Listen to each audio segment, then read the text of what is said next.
And it looks like we are live. Give us a second, guys. We're going to have to add in our Facebook groups as we usually do every single week, every single show. Let the stream breathe for a second and get everybody in here on a wonderful Friday evening. We've got green check marks across all platforms. So, mile high hello, everybody in Broncos country. Welcome into another episode of the Dove Valley Deep Divers podcast. I am your host, Lance Sanderson, and joining me as per usual is my good friend and colleague. He is Mile High Huddle senior NFL draft analyst and throwing on a North Carolina Tar Heels hat right now. My good friend and colleague, Erick Trickel. Dude, the draft right around the corner next week. Hopefully, we're going to see Luke Polglaze on the show. Obviously, we're throwing out all of our scouting reports, just kind of staying busy and behind the eight ball for the most part. How you doing today, buddy? I'm doing good. I was just, doing the calculations of it before we went live a little bit. And we have gotten 130 reports up on players.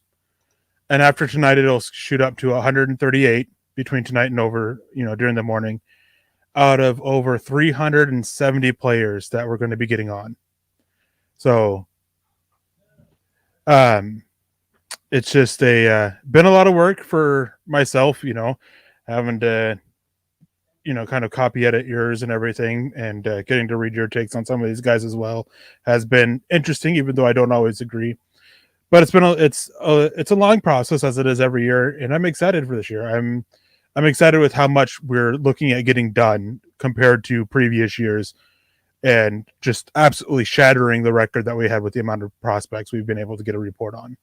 Yeah, it's always nice to be able to look, and we have a spreadsheet, and it has the work schedule for me, which is not nearly as much as the work schedule for Erick, and to just see every single day that thing dwindle down over and over and over again. I've been doing, one a day, trying to get him to Erick for him to edit and whatnot, and Erick's been doing like 5 a day. It seems like he's got so much going on. It's just insane to watch that thing just disappear for the most part.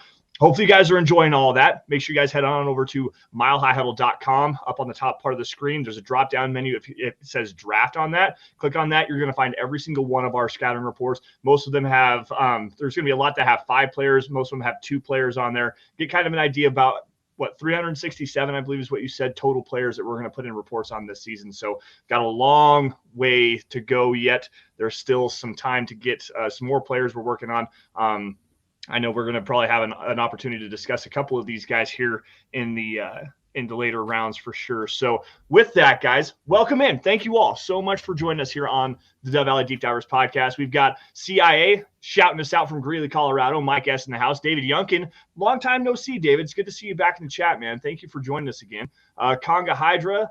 Ernie Mays in the house. We've got Achy Dragon in here. Gyla Maples. We've got Michael Ronquillo jumping in here with a super chat. Well, I guess dropping some stars on Facebook here saying, good evening, Lance and Erick on the Dove Valley Deep Divers. Go Broncos and buck 'em. Thank you, Michael, for joining us, man. We definitely appreciate you. Hopefully you guys are enjoying your wonderful Friday night, and hopefully you guys had a really good week. Today, guys, we got a great show planned out for you. We're going to do our first mock draft of the season. We're going to get you guys' feedback in the comments and try to just work our way through this and then do a deep dive on all these players as we're going along. So, Erick, super excited about this. You ready, man? Yeah, first I just want to give make a quick comment. Scott's not with us tonight. He's got stuff going on and everything. So if we miss any stars off of Facebook, we are super sorry for that. We just can't see it when we're doing this, and Scott typically always makes sure and grabs it for us on the back end. So we'll try to grab them and double check it when we can, but we both have doing a mock draft. There's a lot that takes our attention away. So apologize in advance if we happen to miss any, but just know that we are always appreciative of all the stars that you guys send our way and all the super chats and just the support in general you guys give us. Now, before we jump into the mock draft, a couple quick comments here. Before we went live, Lance and we sat down, took the few minutes before we clicked go live to do a couple matters behind the scenes with this mock draft. And that is trading down from the Broncos to their first 2 picks. Both 67 and 68. Though in the mock draft simulator that we're running, it's 68, 69 because they still have the forfeited pick from Miami still included in it. So we decided to trade this down, and here's just real quick, this is what we decided to trade them down for. We sent 68 to San Francisco, where we got pick 100, 157, and 249. And in total, in terms of value, at least with my favorite value chart out there, which is over the caps, it is essentially that we are getting a late 4th round pick number 154 overall, in positive value in return for the Broncos by making that trade down. We looked at the board a little bit, and there wasn't anybody that we thought was great value at that point in the first place. And just being able to get a couple extra picks in return also was something that we just couldn't pass up. It's something that the Broncos seem to be wanting to do, wanting to add a couple more picks this year, either by trading a player or trading down. And so that was one thing we did. And then trading down from 69, we sent to the New York Giants for pick number 90 and 174 this year. We're getting a 7th round pick in 2024 as well. Which overall, the value, it's not super great. It's an early 7th round pick, about 226, 227 overall. But that's not counting the value of the 7th round pick we get next year, just because it's hard to project the value of future picks a little bit.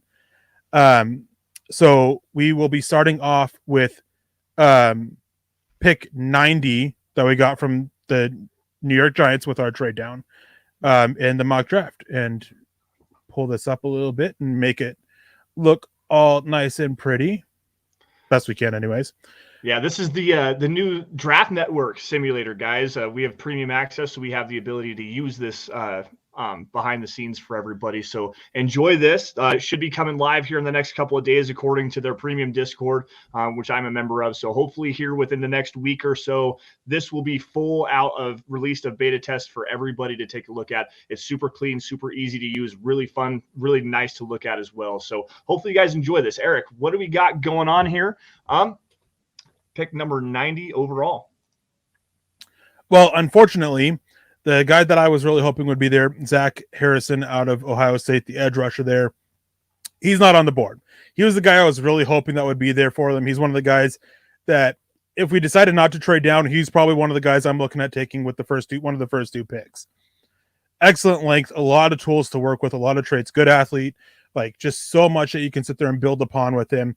Unfortunately, he's not there.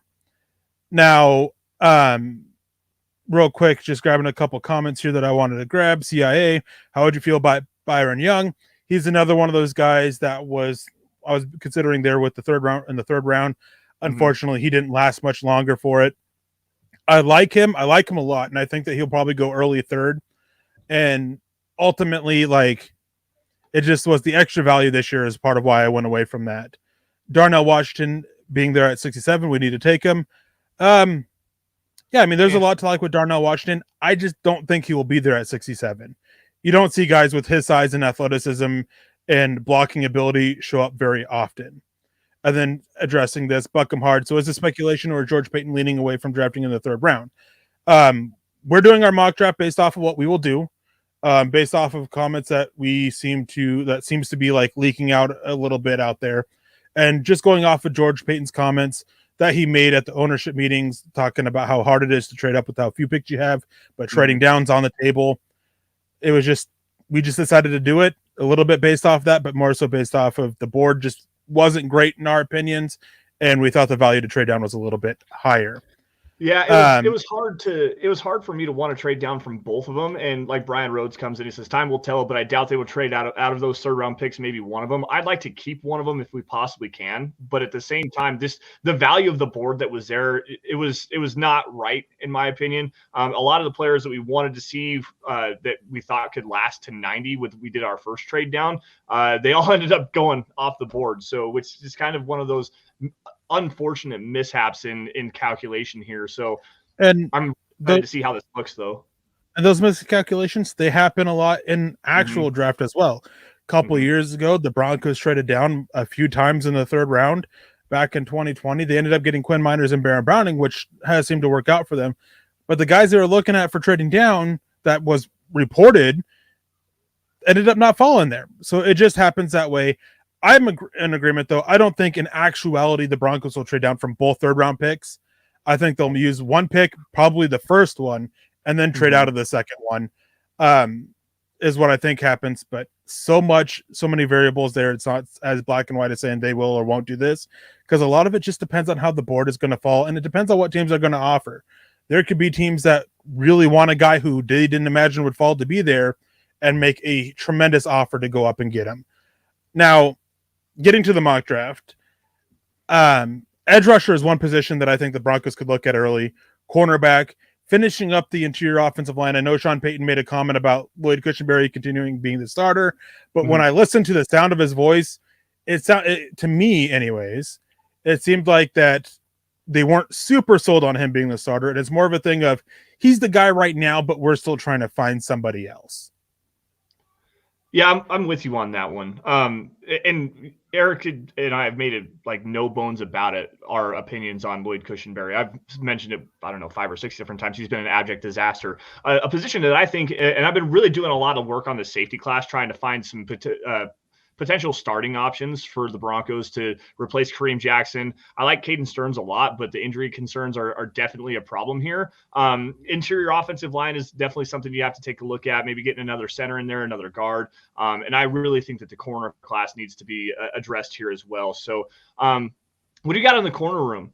So Garrett Williams from Syracuse coming off of a torn ACL, Darius Rush from South Carolina, who is really athletic and showed a lot better at the Senior Bowl than a lot of people really thought he was going to. A guy that is really rising up draft boards here over the last couple of weeks, specifically coming out of the Senior Bowl and the Combine. Travius Hodges-Tomlinson, I just put his scouting report in on him, and Catrell Clark, both of those two guys the other day. So hopefully here that'll come up on milehighhuddle.com as well. Hodges-Tomlinson is super small, so I'm probably out on him. Catrell Clark, he Twitter searches his name, guys. We don't like that around here. That's not a good thing. Tyreek Stevenson, though, is an intriguing name to me. Long man coverage cornerback, fits the scheme, would be another good depth piece to add here. A little bit inconsistent in his tape, but that's a name I have my eyes out for here, Eric. Tyreek Stevenson from Miami. I like Tyreek Stevenson, but he's a guy that, if we're going to look his way, I'd rather wait to see if he falls a little bit. If we're looking at a corner here, I'm looking at Darius Rush. And there's plenty of other options here, and we'll get to them here in a second too, at different positions. Darius Rush, to me, his athleticism, his ability, and Vance Joseph, he loves to play man, which Darius Rush isn't the most natural to transition to. He's much better for a zone coverage scheme, but we know that Vance Joseph, he has a history in zone coverage, and we're not entirely sure what it's going to be in Denver. Is it going to be more man heavy, or is it going to be more zone? It could have been a situation where he went to more man in Arizona due to personnel, and it's something that he could do this, or it can be kind of, more of a mixture of it, getting a good variation there. I also like Darius Rush because if he's not catching on at corner, you can look at him at safety too. He transitions extremely well to being a safety in the NFL. Yeah. He's a reliable tackler. I have a scouting report up on him at Mile High Huddle. It's one of the two defensive backs. I think he's in a article with Jartavius Martin. Darius Rush is the corner that I would look at here personally. Garrett Williams, to me, this is a little bit early for him on my own personal board. But the guy I'm looking at here, I go over to interior defensive line. Denver can still use another piece. They lost Deshaun Williams. They haven't made up for that. I know they have Uwazurike and Matt Henningsen from last year, but both those guys, I think Matt Henningsen is maxed out as a depth piece, and I think Uwazurike will still need to be part of a rotation before competing to start next year. Keanu Benton, he's a guy that he brings good versatility. A lot of people are limiting him as a nose tackle, but he can play up and down the line, and I think he is kind of, with his size, his build, and his play style, he is a close to a natural fit for Deshaun Williams, and can play in. Easily can transition over to the scheme that Vance Joseph wants to play up front. There's enough there as a pass rusher. He's a strong run defender, which is something that the Broncos need to work on fixing a little bit and being more consistent on. Keanu Benton is the guy that I would be looking at overall here. It's hard to argue with that, and I wish I would have thought about Keanu Benton there for a minute, but he's getting slept on as a pass rusher. I think there's a lot more to unlock with him.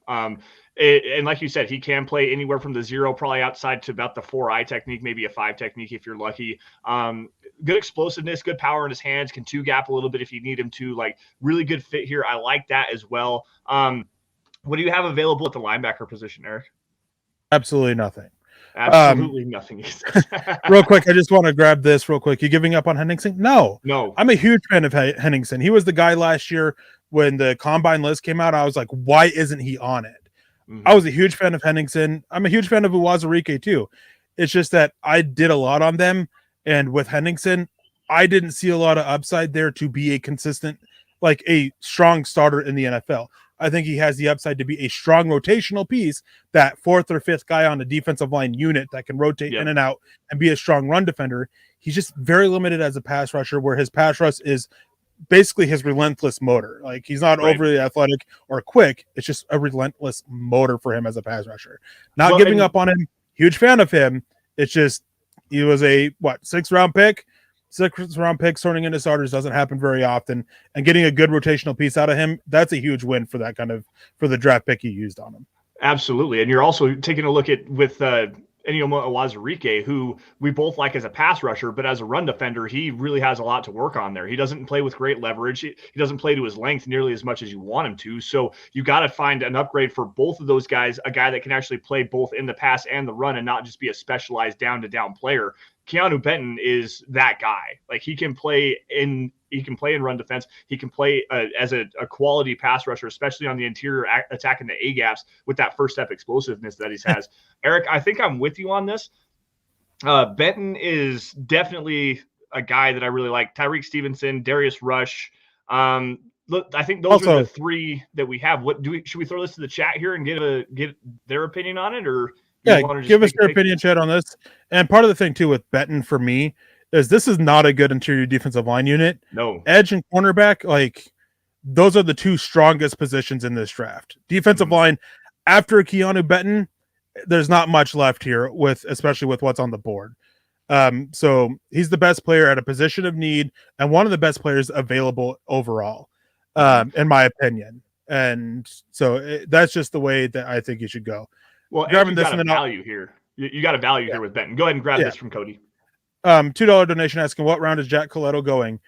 Jack Coletto was a guy who I believe the Broncos are bringing in. I believe it was Mike Kliss who kind of mentioned him as a Taysom Hill kind of guy, if I remember correctly. Pulling that up real quick. His nickname is the Jackhammer, a possible Taysom Hill for it. So nothing against Mike Kliss or anything like that. But Taysom Hill was an excellent athlete. He could literally be a little bit of everything on offense. Jack Coletto is not nearly the athlete he is. Jack Coletto is going to be a fullback in the NFL. He's not going to be a wildcat quarterback. He's not going to be a tight end. He's a fullback and special teams guy. I don't think he gets drafted, and I think if the Broncos want to pick him up, they'll have a shot with him in undrafted free agency.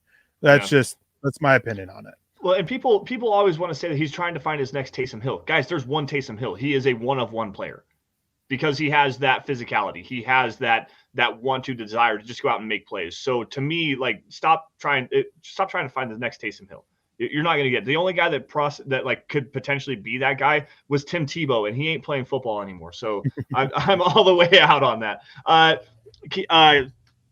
Keanu Benton, I think, is probably going to be the way that I go. We've got a couple of people here. Mike S. says he's the best player available at positions of need. Michael Ronquillo jumping in here saying Benton. Zachary Gardner jumping in here with the $2 super chat saying, would love to see Cody Mauch come here if he falls. I'd love that as well, but I think he's going to go in the top 50. I just did his tape the other day. I think he's going to be a top 50 player. Yeah, he wasn't on the board in this mock draft, and I don't think he'll be on the board come the actual draft. Never know, though. I mean, even though he played tackle in college, the speculation he's going to be moving inside. A lot of teams like him at center in particular. So that could see him fall a little bit. And if he falls far enough, then, yeah, I mean, I think he'd be a good fit for them. Not as a center, but somebody that you could sit there and try to work with and develop. But Denver is in a weird spot with their guard position a little bit. They just got Ben Powers. They have Quinn Miners. You still need somebody as insurance for Quinn Miners, but he seems to be taking the right steps forward with what we saw last year. So it's just a little weird for going for a guard guy. So, and then if you're looking at a center for the Broncos this year, it's got to be somebody who can come in and compete right away. And I don't think Mauch is the guy who can come in and compete right away this year. And then Facebook user can't tell who, don't know who that is. Appreciate you jumping in. Jaret Patterson is a guy that I think you could probably get undrafted. If not mid-late day 3. He just a lot of issues.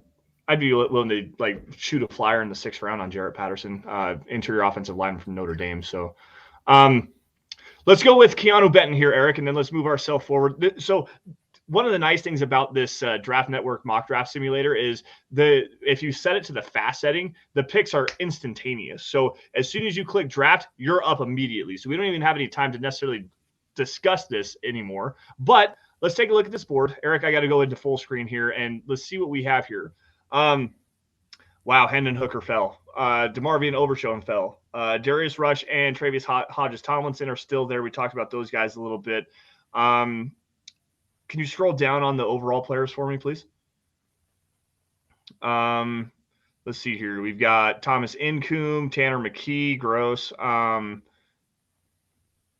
Tyreek Stevenson, Jaron Hall, Kittrell Clark, Jamie Robinson.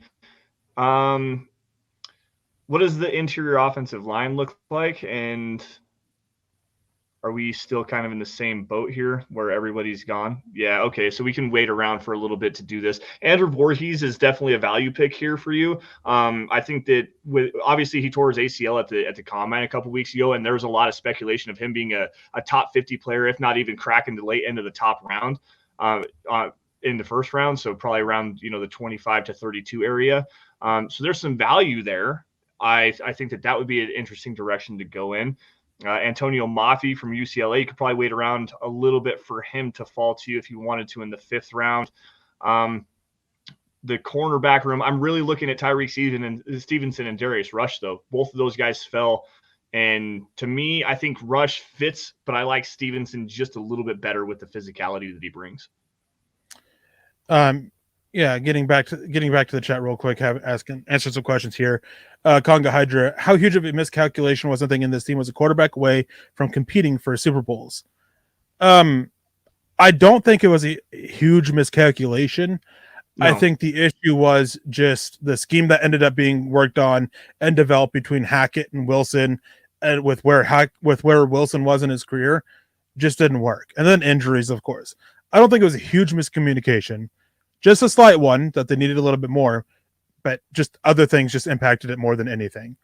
And Chase Wellner said, didn't the Broncos have a visit with Overshown? They did. And this is about the range that I would start looking at Overshown. Mm-hmm. I might be willing to risk it because linebacker, not a great class, but it's solid. It's a position that I might be looking to overlook a little bit or being willing to wait on it. No Keely Ringo, he didn't fall. He went before the Broncos were on the clock, even with the 3rd round picks. And just to be clear here, Congo, I'm not saying that the Broncos are going to be competing for Super Bowls this year. It's just, to me, it's with where Wilson is in his career, the scheme that he developed with Hackett. Again, those were issues. Sean Payton can help correct them a little bit, and I think the ship is going to get righted a little bit. Playoffs maybe, but I think they'll at least have a winning record. Super Bowl would be extremely surprising. Zachary Gardner, real quick, with a $5 donation, saying, any boundary corners you want in the 3rd? To be honest, it's kind of a hole. Mathis was good in his fill-in role, but I think we could do better. I'm actually in a little bit of agreement here. I believe that Mathis was solid, but his overall play was given a tremendous boost because of the amount of action he got to see. He did improve a little bit as the season went on, but there were still a lot of technical issues with his game. And I am never one to say that you should hand a player a job. Like, ever, unless it's like a clear guy who comes in and is a star right away. Like, 2nd-year players should never be handed a job outside of that. He shouldn't be handed a job. It should be a cornerback, and we're going to get to corners here because I think at this point you want to capitalize, even though it's a strong corner class, you want to capitalize off the guys who fell a little bit. I see Darius Rush there. I know his versatility that he can have inside the scheme, being able to play boundary cornerback, even drop in and play the nickel a little bit, and play at the safety position. Darius Rush is the way I'm going. I like Tyreek Stevenson. I think he fits with the man side of things that the Broncos want to do. May want to do depending on what Van Joseph is. But I think Darius Rush offers you more versatility in the scheme because Tyreek Stevenson off coverage is a no-no. Playing zone with him, his instincts and awareness is terrible. You have to be a heavy man coverage defense for Tyreek Stevenson. I just like Rush a little bit more. I don't disagree with that, but I think that Tyreek Stevenson brings a little sense of physicality that Rush doesn't. He really likes to stick his nose in the running game, at least the games that I've seen. Darius Rush does as well. Okay. Darius Rush loves to be physical. He loves to get up there. He's not afraid of contact. Like, I haven't watched a whole lot of Rush. I've only seen a little bit, and there were times where it looked like he gave up on it a little bit. So that's why I want to go with Tyreek Stevenson. I have a little bit more background there. I'm fine with Darius Rush, though. There's nothing wrong with this. He, like I said, he popped out at the Senior Bowl and really shined in his ability to play in off coverage for the most part. So I'm there with you. We could go Darius Rush. He does have to improve his press technique a little bit. He is much better off, but I'm fine with that because you have Patrick Surtain, who's probably the best technician when it comes to press in the NFL. Well, and so I'm fine with that. You can pick things. You can use that to build Rush up a little bit.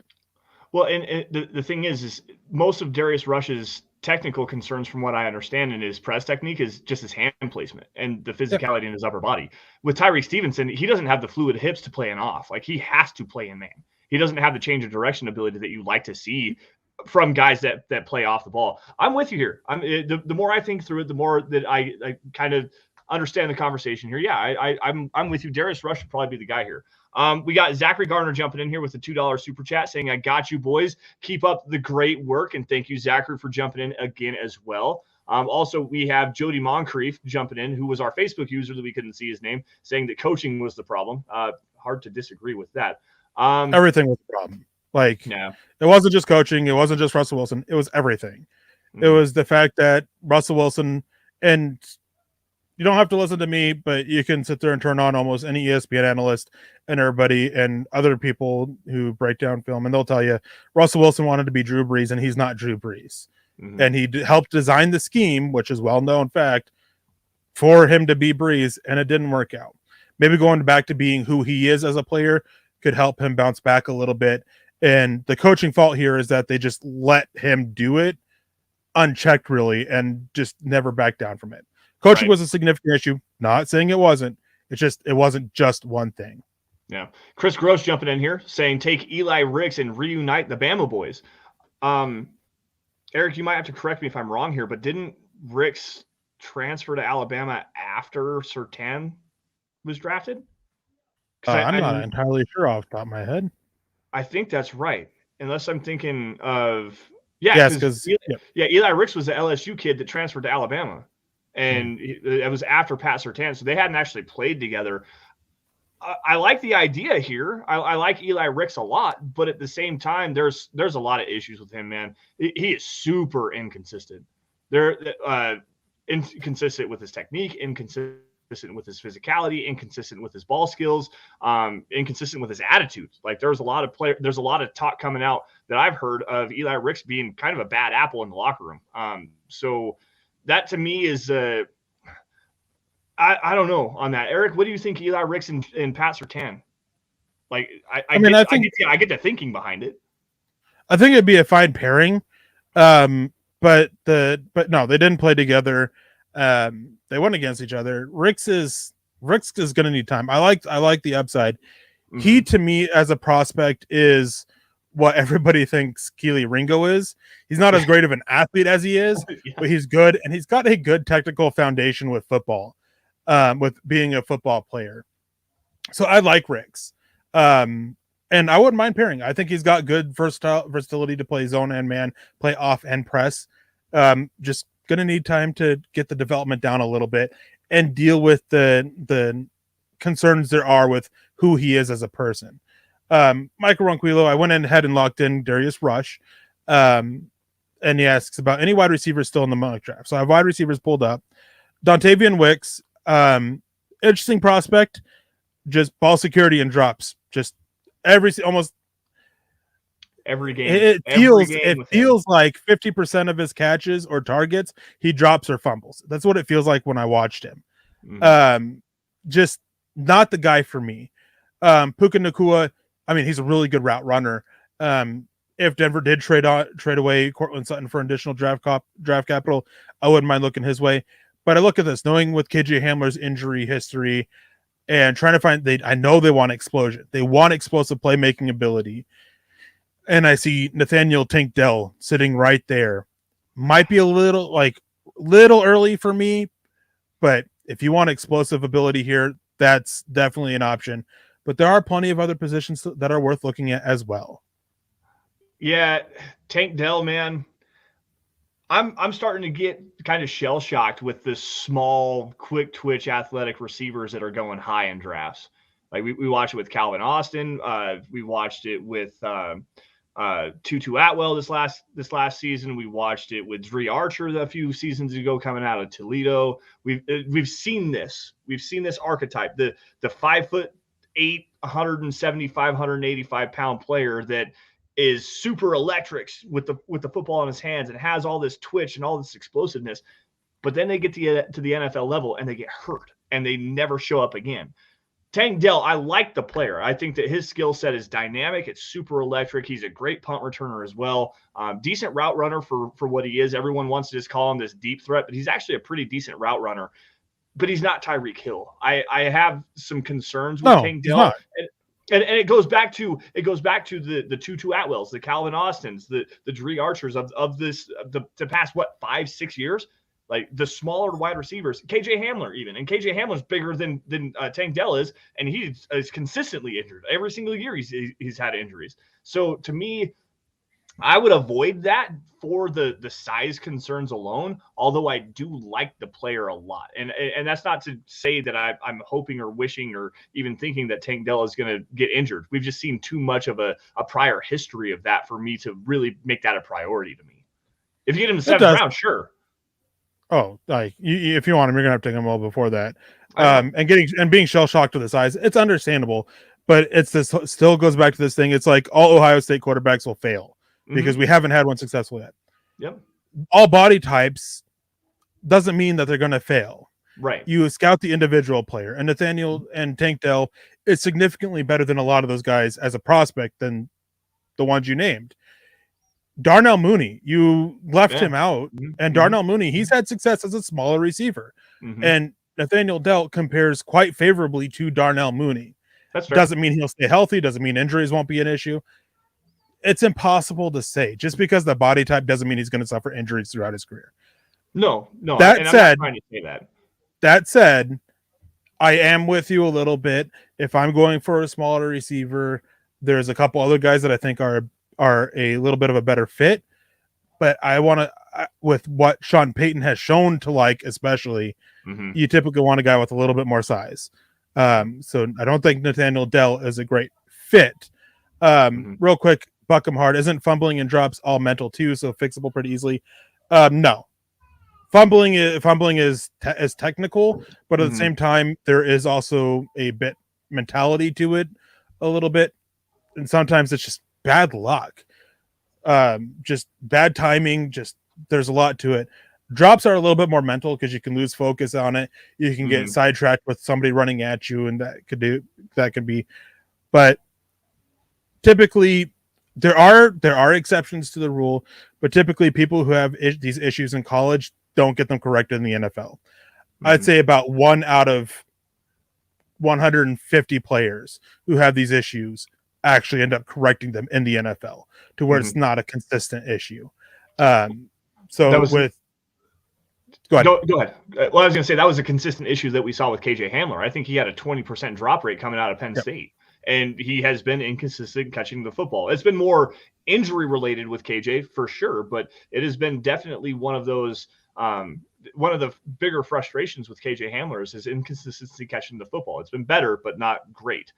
Let's get back to the draft here. I want to actually a couple things. I want to say hi to Ryan Powell. I want to say thank you to Conga as well. And he asked, is RAS score, our relative athletic score, the most important factor for? He says Peyton, Payton, so Sean Payton. No, George Payton, yes, very much so. George Payton is a relative athletic score guy. He does enjoy guys that are high-quality athletes that are also great football players. But so thank you for that. Eric, we're here at what? Go ahead. Real quick to touch on that. Everyone loves athletes that can play football. And it's just finding that balance. Just because somebody's super athletic doesn't mean they're a good football player. Keely Ringo, excellent athlete, still learning the football aspect of it. Some guys really take to the good football players that aren't the most overly athletic guys. George Payton, and I can pull this up, and I'll pass this back to you a little bit while I finish pulling it up.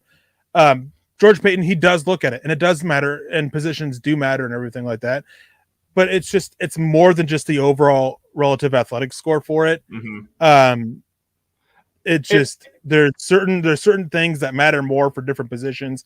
Like surprisingly, the 10-yard split and the 3-cone agility times have a significant track record of predicting success at offensive tackle. And it's understandable when you break it down and everything. So it's more than just the overall score and just looking at the key elements and comparing that with what type of player it is.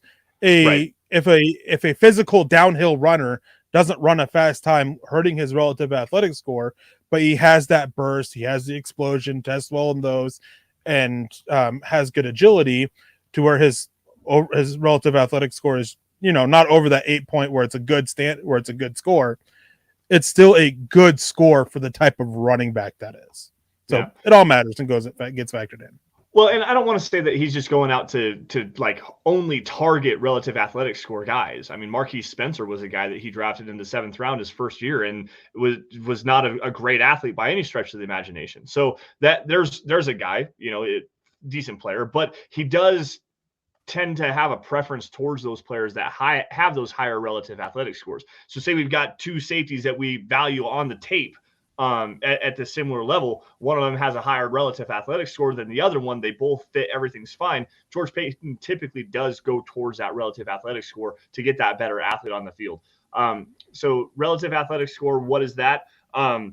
It's a metric made up by so this is Mike S. jumping in here saying it's a metric that was designed by Kent Lee Platt.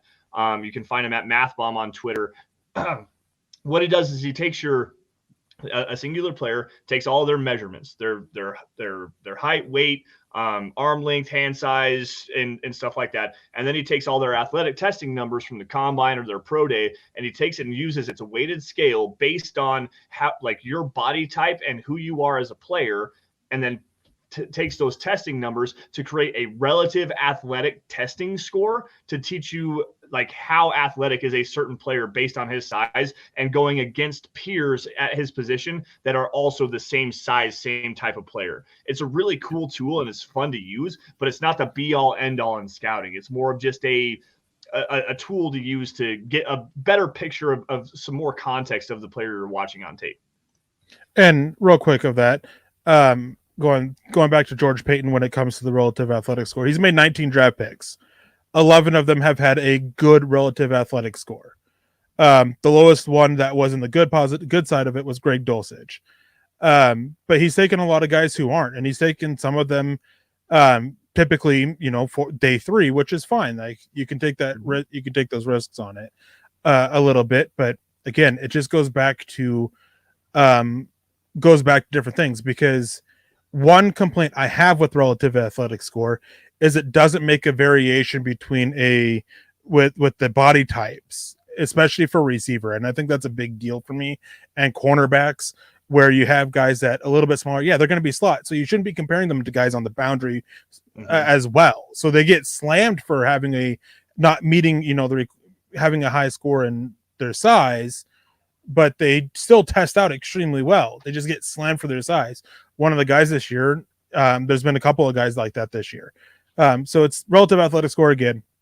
George Paton likes it. They have their own variation of it that does factor in the different body types and everything like it.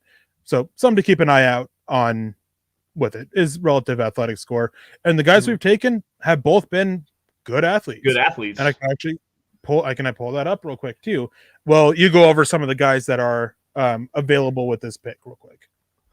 All right, so I'm going to need your help because I don't have control of your screen. But you have it on the offensive tackles. You've got Jordan McFadden from Clemson, Trevor Reed from Louisville, Ryan Hayes from Michigan, Earl Bostic Jr. from Kansas. Let's see. We've got Keanu Benton and Darius Rush brought in here. Interior defensive line cornerback definitely fit the need. Linebacker Noah Sewell.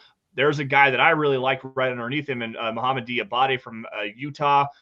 Owen Papo, a freak of an athlete from Auburn. D. Winters, undersized freak of an athlete as well. Cam Jones is a decent player there from Indiana. Better downhill than he is moving around, but has some coverage instincts that I think that he just got to unlock a little bit there. He's got decent athleticism, so I'd like Cam Jones out of Indiana. Let's go to what's the edge class look like, Eric? We're missing out on the edge players here.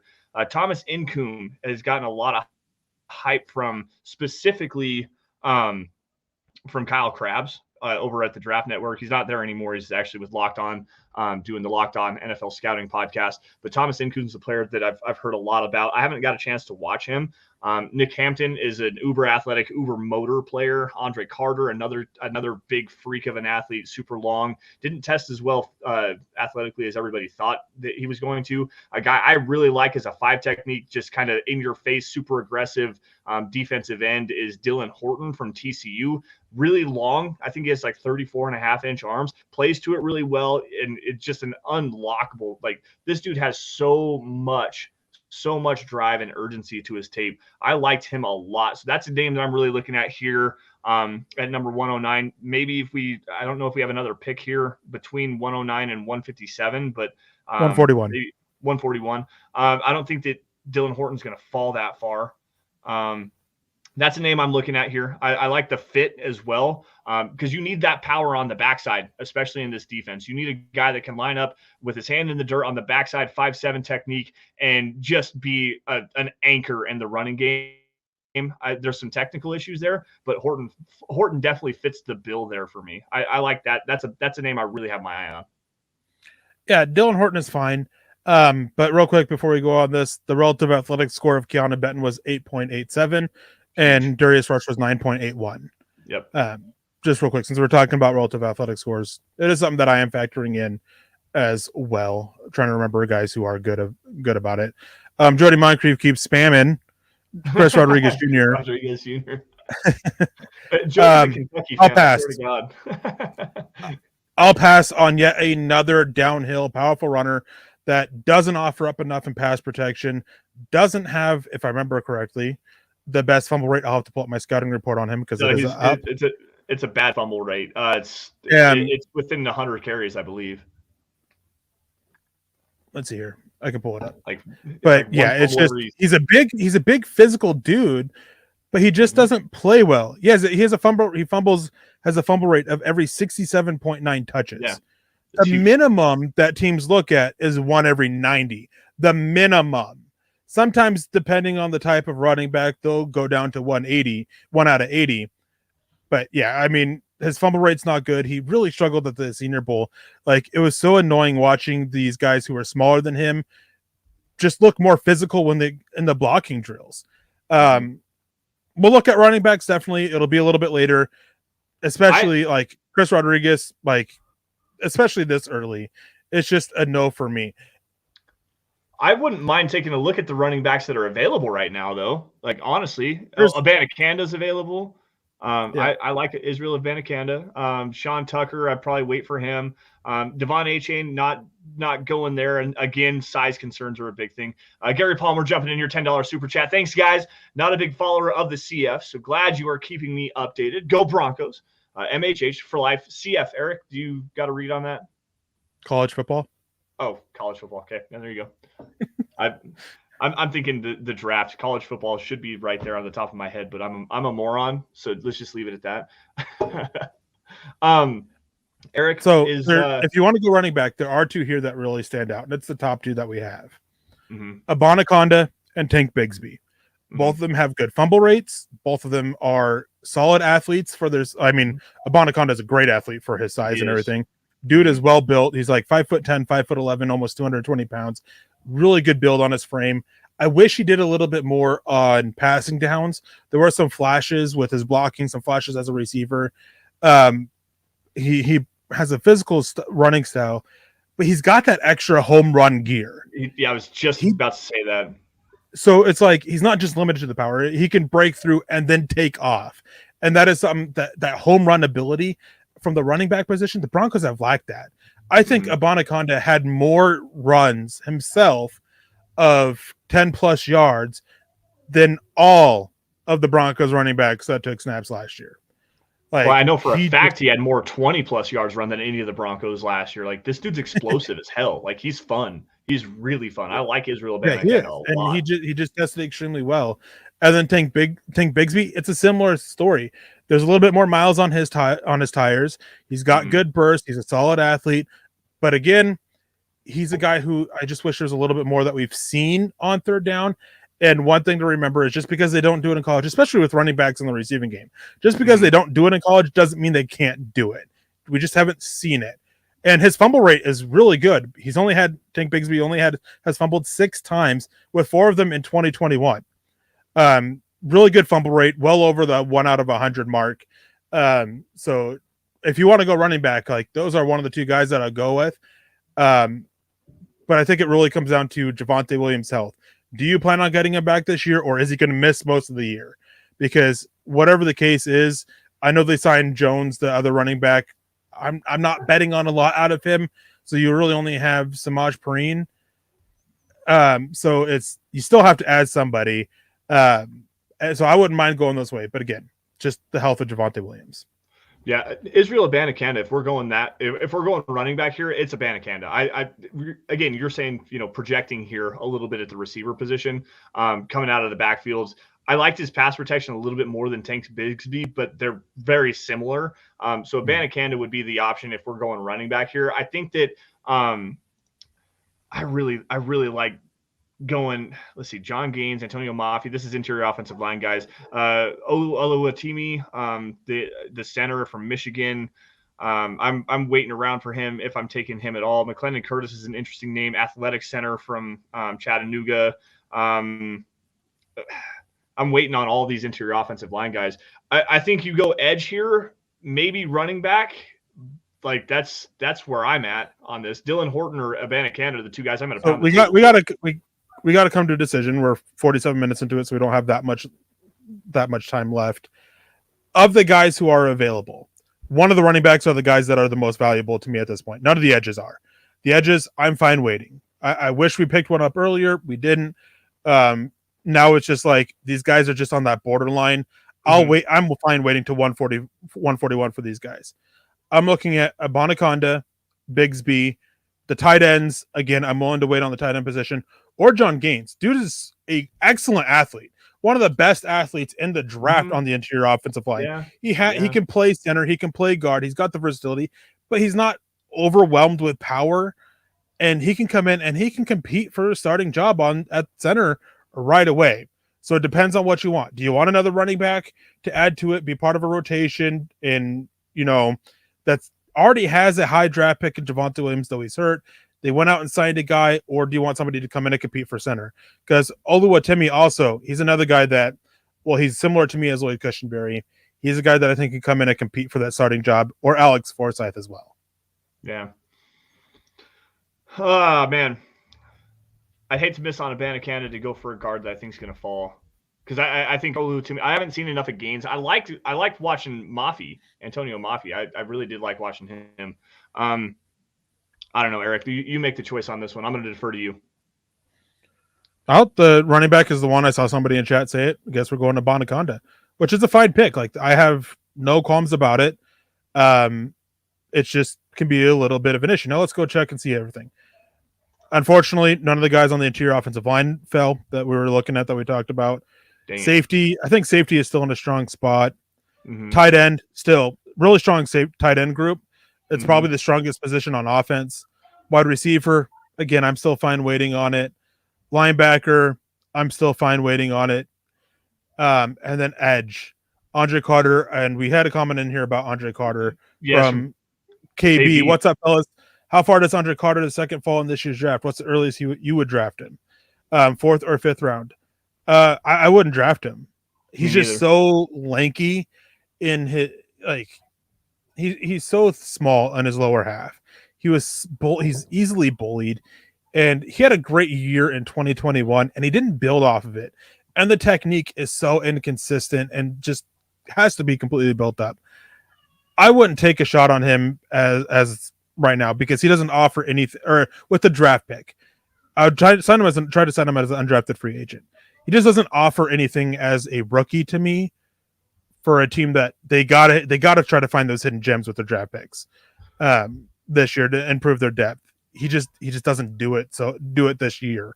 Maybe down the road, which again, that's somebody that I'm looking at for undrafted free agent. Dylan Horton is probably the only edge here that I would be looking at considering. Yeah, Andre Carter to me, like you said, thin in the lower half, not as powerful as everyone thinks he's going to be. I think he's a freak. He's super long, 6'7", 265 pounds or whatever the hell he is, but it's all upper body, and there's no technique with him. He relies like solely on his athleticism to win, and he took advantage of lesser competition. Like I'm not interested in Andre Carter until at least the 6th, 7th round flyer. Sure, I'm all right with that, but at the same time, I'm not making him a priority for me to take. Like, I'd prefer to get him undrafted. And you don't know, I don't know specifically, so someone may correct me on this one.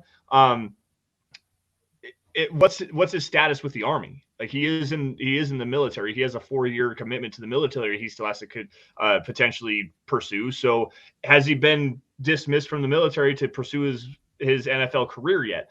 I don't know. They change the rules on that, and he can sit there and he can play in the NFL right away, if I remember right.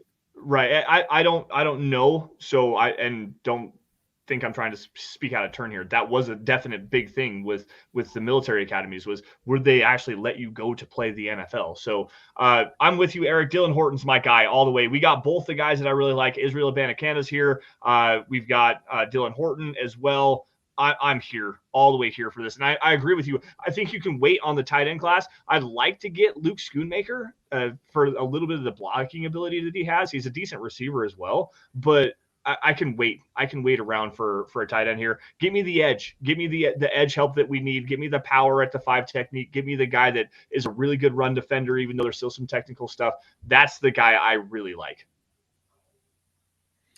See, I'm going to sit here and I'm going to try to push you towards Jartavius Martin. You want to talk about an athlete who can sit there and get takeaways, who complements Justin Simmons extremely well? Mm-hmm. I'm sorry, but Caden Stearns hasn't done enough to sit there and be cemented as a starter. He got hurt last year, and his rookie season was fine, but also with Jartavius Martin, you have injuries concerns with your nickel corner, Quan Williams. Jartavius Martin is a nickel corner coming out of Illinois that's being projected to being moved to safety. Mm-hmm. He can probably play on the boundary too. He just has excellent versatility on it. And of the guys that are available at this point, he's the last safety that I look at that's like, he can be a day one starter. Edges, we don't have to find a day one starter. You have to find some good depth. And I think there are still some good depth options available that we could probably get at 174. The only one name that I'd push back on you on at the safety position that I think could potentially be a day one starter, and he's going to be limited in his role. He'll be a nickel defender and a box safety, is JL Skinner. But except he won't play this year. He won't exactly. He won't do anything as a rookie. Is it torn pec? Was it a torn pec that he had? I thought it was an ACL. I swear it was a torn pec that he had working out. That was a torn. About Jartavius. Yeah, I didn't even think about Jartavius. He might be back in time for the season, but then again, being injured is just going to hurt his transition to the NFL. I didn't even think about Jartavius Martin. I wasn't even going safety at this particular point because the safeties that I like are already gone. Everyone that I like to add to this, other than Jartavius Martin, because like you said, he is a great nickel defender. He works so well out in open space. He's fluid. He's physical. He's athletic. He's everything you like to have. And like you said, they're projecting him to move back at the NFL level because he works so much better working sideline to sideline than he does moving backwards. So I don't understand why that would be the case with him, like projecting him to move to safety, unless they're saying he's going to be a box safety that just moves forward for the most part. I like that pick. I like that pick a lot. It's Horton or Martin here. I'm good with either one. I'm going with the guy that we know as an athlete. Dylan Horton, we haven't seen testing from him yet. That's true. That's true. So I'm got a concern there. Now I think we have to look at edge. We have to try to get somebody here. Mm-hmm. And there's a guy who I'm going to have to scroll down a little bit because for some reason he's super low on where is he? Oh, Yaya Diaby, dude. There it is. Oh, no. Is he here? Yeah, you go up. You just missed him. Yeah. Yaya Diaby. I thought I saw him. Yep. That's the guy. He's an edge. There's plenty of tools to work with. He's physical. He's willing to stand up against the run. I just had a scouting report go up on him recently. Just got done watching over him to refresh my memory on it. Published last night. or early this morning. I'm a huge Yaya Diaby guy, and there's another guy on here too that I like in Jose Ramirez. Yeah, the Eastern Michigan except kid, that yeah. he is Nick Benito. Doesn't offer anything as a run. Yaya Diaby, at least there's enough versatility there. Ooh, I like Habakkuk Baldonado too. There's some definite attitude concerns coming as a former MMA fighter from Habakkuk Baldonado coming out of Pittsburgh. I like him a lot, and you see next to his name there, 278. He's projected to be an undrafted free agent, but I think that he brings something to the fold in terms of physicality, mentality, and just I want to beat your ass every time I'm on the field that I really like with him. But Yaya Diaby, dude, the fact that they have him down this far is actually criminal to me. I like him. He's got decent length. He's a freak of an athlete. Tested completely out of the barn there at the combine, and he plays a position much like I said with Dylan Horton. He's that 5 technique guy that you can kind of put up to the outside. Decent run defender, good strength, good leverage. Underrated player on this draft network simulator. I'm all the way in. Yaya Diaby is the guy. As soon as I saw this, I'm like, that's the dude. That's the dude. I disagree. I don't think he's more of a 4-3 end, but bigger than that, it doesn't matter that much anymore with how much hybrid fronts we get. I think he's better out of a 2-point stance. That's what I want to talk about. Like when I'm talking about edge defenders, because that's the biggest difference between 4-3 and 3-4 outside of run fits. When it comes to as a pass rusher, it is, are they in a 2-point stance or in a 3-point stance? Yaya Diaby, he plays with better leverage. He doesn't just pop up immediately when he's coming out of a 2-point stance like he does at a 3-point stance. And that's a big issue that I have with him. He's not overly fluid of a mover, but he's got enough versatility to sit there to rush as a 7 technique 2-point edge or put his hand in his dirt and work as a 7-point. Doesn't matter, or a 7 technique. He's going to be a 7 technique edge defender. That just is a little bit better, in my opinion, in a 2-point stance than a 3-point stance. And you can play him face up too against a tackle, and he can still have some success there. He doesn't have the fluidity in your hips that you like to see with the bend and everything, but at least he has the ability to come off the edge. He's a good run defender too. Everything I saw with him coming out of Louisville, I just did. Like I said, I was talking about Trickel Clark, the cornerback from Louisville earlier. I was watching him, and then every time that they went away from the broad view to the tight view, I was watching Yaya Diaby at the same time. I like him a lot. Like, I think that he's going to be, he should be a 5th round player. And that's, I believe where we're at is about the 5th round. And the fact that they have him undrafted in terms of the rankings on the draft network is just, like I said, it's criminal. I think he's a lot better than that. I'd take him in the 4th, like easily. I just think there's enough to work with, enough versatility with him. Because you can even have him cross guards' faces and get pressure up the middle a little bit. Now we got to get to these last 2 picks quickly. Tight end, I think you have to take, somebody asked it earlier, you have to take advantage of how strong the tight end class is. Josh Wiley, he's sitting right there. He's the best tight end that's available. He shouldn't even make it this far. No, a good athlete, good route runner, explosive hands, solid blocker, solid blocker. That's a good pick there. I want to see what the linebackers look like if we got the opportunity to. Off-ball linebacker, if you can. Yep. Servassier Dennis, he's still there. That's another player that I really like coming out of Pittsburgh. I like a lot of these Pittsburgh players. Habakkuk Baldonado, obviously. You've got Israel Abanikanda. We took him earlier. Kalijah Cansey's a dude that I've been on since July this last season. They have a wide receiver that is coming out here in a couple of years. It's going to be a pretty decent player. There's a lot to like with the Pittsburgh team. Servassier Dennis is probably an undrafted free agent guy, but there's some fluidity there. He can play in coverage. He's a downhill guy for the most part, but I really like him. Eric, I see you're going to the wide receiver. You've got a name here that you're looking at. What do you got? Well, I mean, there he is, Tyler Scott. Tyler Scott, Cincinnati. End of the discussion. Let's go. Let's get the. He's a smaller guy, but this dude is legit. He goes against everything you said with Tank Dell. But he's not that small though. Tyler Scott's 5'10", 185. Like Tank Dell's 5'8", 175. Tank Dell is tiny. Tyler Scott's bigger than that. Like Tyler Scott's measured 5'10". 177 pounds compared to so 5'8" and some quarter, almost 5'9", and he's only about 10 pounds, not even 10 pounds heavier. Yeah, okay. I mean, I get where you're going with that on that one, but like I like Tyler Scott a little bit better. I think that just that added size matters. It definitely does. You get 2 inches out of height. Like Emmanuel Sanders was 5'10", 185. You can add that 10 pounds worth of weight and muscle mass with Tyler Scott. He's got the frame to add to it too. That it makes it a much more intriguing option than Tank Dell to me. Way better option, and you get him this late. Like I know a lot of websites, a lot of places, a lot of people that are saying Tyler Scott's going to go in the second round. He's a decent route runner too. So I forgot to pause it, so the pick ended up being made automatically. Oh, no. But I can remember who was there. The receiver that I would take was Jonathan Mingo. Okay, yeah, He's physical. He's a blocker. He's just a do-it-all guy. You can line him up in the backfield. Scott is a huge fan of him, and he always talks about him, and he often mentions Deebo Samuel type player. Mm-hmm. He's 6'2", 220 pounds, well built throughout his frame, not overly fast, solid athlete. Jonathan Mingo, that would have been the receiver I would take there. And then rounding it out, like real quick, since we got to get out of here shortly. Basically, best player available. I mean, Tyler Scott talking about him. Corey Trice, if you want to add another cornerback here. I really like Corey Trice here. I think he had an excellent combine, did so well in the drills, and just adding another guy to that secondary, like that wouldn't be a terrible idea.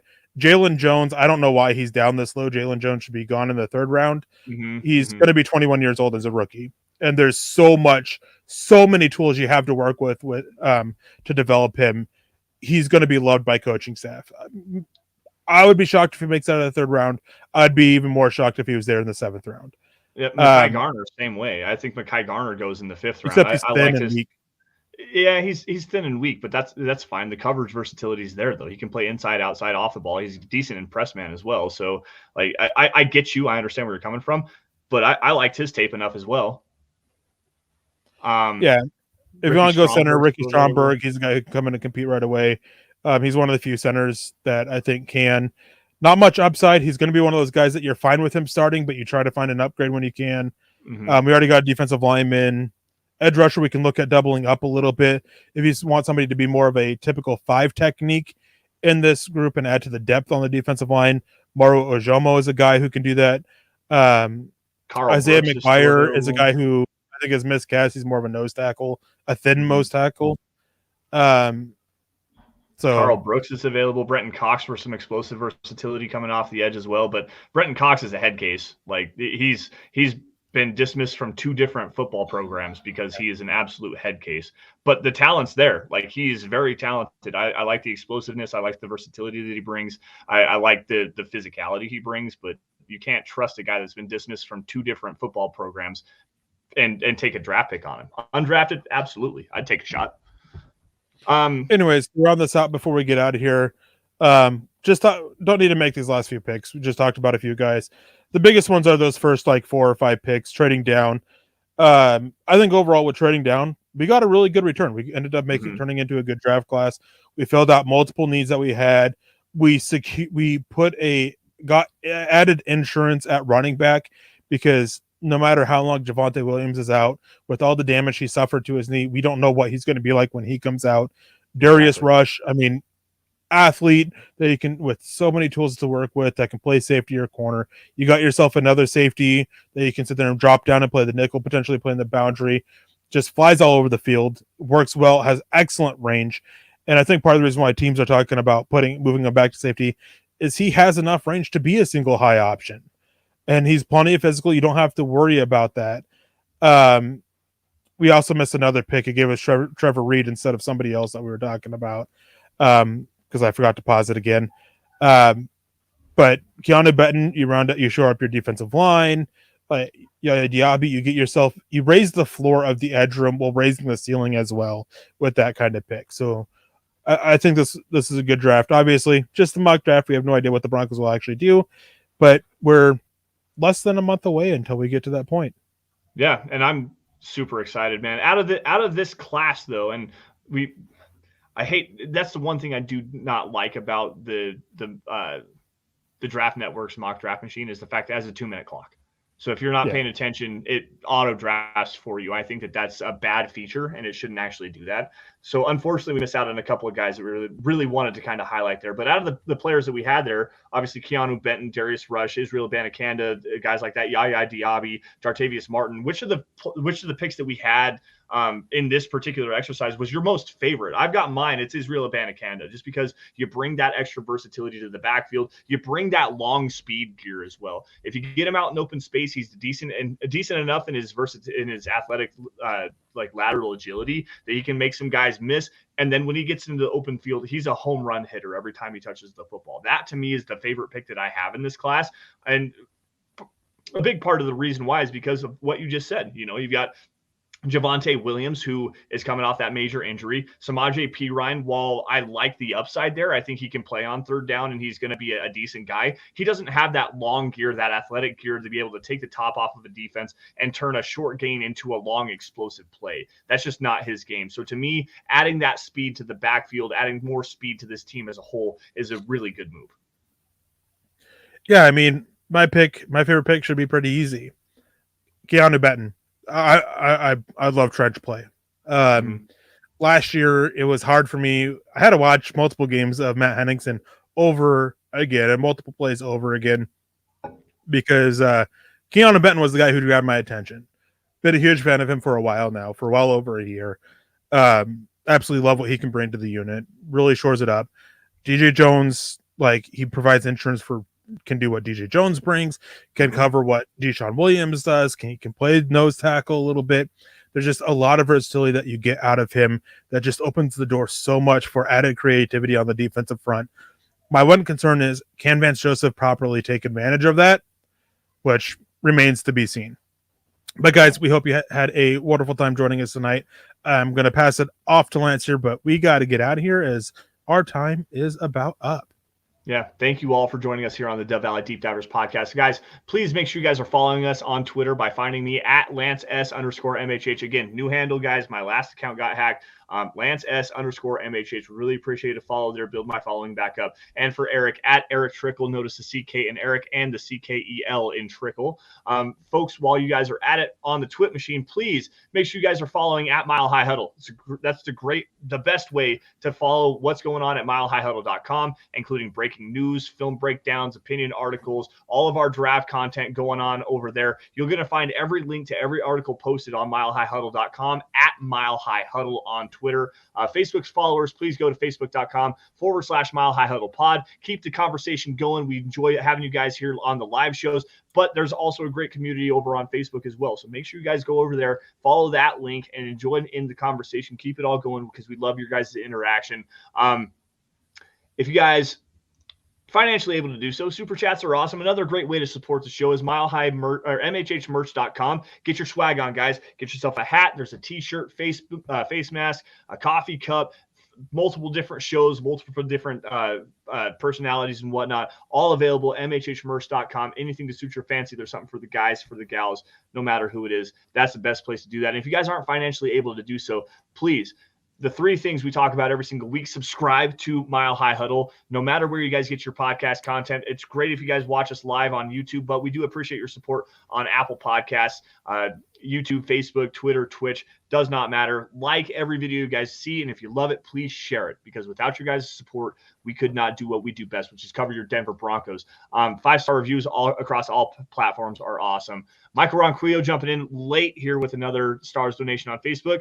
Great show tonight, Lance and Erick on the Dove Valley Deep Divers. Go Broncos and Buckham. He also got his new Buckham visor, which is another drop over at the MHH store. So make sure you guys, MHHmerch.com. Please go check it out, guys. A lot of cool stuff over there.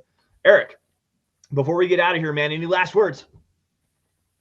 Yeah, hope you guys have a wonderful weekend. And don't get got by, terrible April Fool's jokes. That's right. That's tomorrow. I'm not here for this life. Not here for this life. All right, guys, you all stay safe and take care. Have a great rest of your weekend. We'll see you guys same time, same place.